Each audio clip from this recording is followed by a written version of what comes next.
Hello friends, मैं हूं CMA प्रकाश।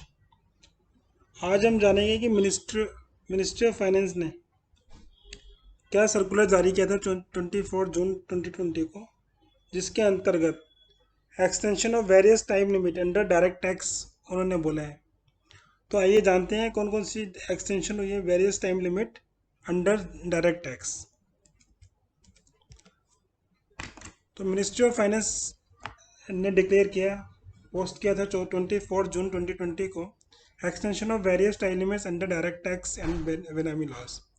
तो अभी हम बात करते हैं chart of extension in various time limit under direct tax with effect from 24 जून 2020।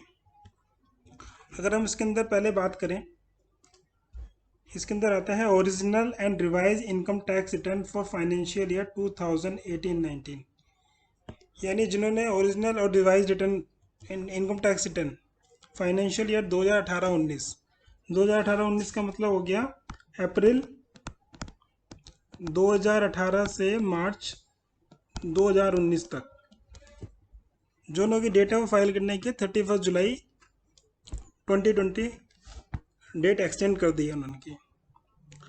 अगर हम सेकंड बात करें, income tax return for financial year 2019-20 audited and non audited, उसके लिए जो एक्सटेंड कर दी है वो कर दी है 30 नवंबर 2020। और हम बात करें tax I report for financial 2019-20, उसके लिए डेट कर दिया 31 अक्टूबर 2020। और एक इम्पॉर्टेंट बात जो है इसके अंदर, अगर payment of self assessment tax having self assess tax liability up to ₹1 lakh,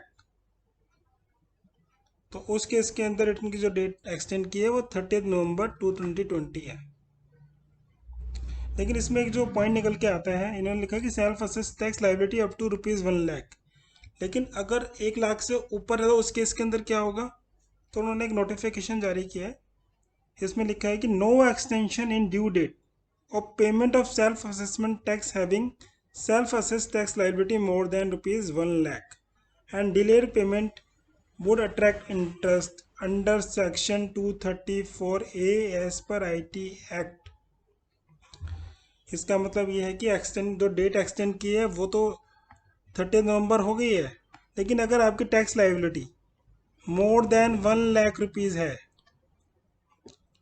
तो उसके अंदर जो भी आपकी सेल्फ टैक्स असेसमेंट की ड्यू डेट थी वो उसी डेट पे जमा कराना पड़ेगा, उसके अंदर एक्सटेंशन नहीं दी है।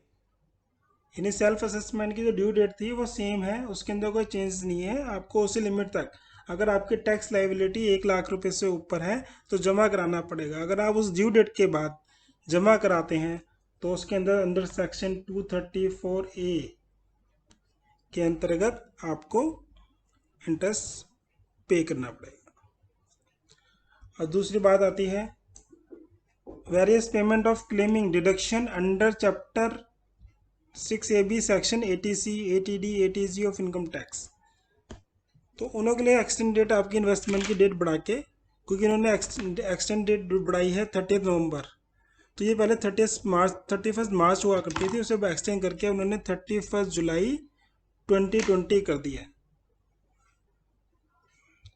और इसी के तरीके से date of furnishing of TDS TCS statement for financial year 2019-20 के लिए 31 जुलाई 2020 कर दिया। अब बात करें date of issuance of TDS और TCS certificate pertaining to the financial year 2019-20, उसके लिए 15 अगस्त 2020 कर दिया। यानी आपके जो फॉर्म 16 हो गए, जो उसकी लास्ट डेट है वो 15 अगस्त 2020 के लिए है। जितनी भी सैलरी क्लास है तो वो 15 अगस्त 2020 से पहले तक फॉर्म 16 इशू करना पड़ेगा एम्प्लॉयर को। और बात करें जो मेन फेमस चल रहा है पैन आधार लिंक, जो पैन आधार लिंक डेटा है उसकी डेट फिर दोबारा से एक्सटेंड होकर के 31 मार्च 2021 कर दिया है। तो ये इंपॉर्टेंट डेटा है जो आप अपने कैलेंडर में नोट कर लीजिए। तो जो मेन फोकस है वो है इंडिविजुअल के केस के अंदर ये कि payment of self assessment tax having self assess tax liability up to ₹1 lakh, जो उसकी डेट एक्सटेंड हुई है 30 नवंबर 2020 है। जो पहले 31 जुलाई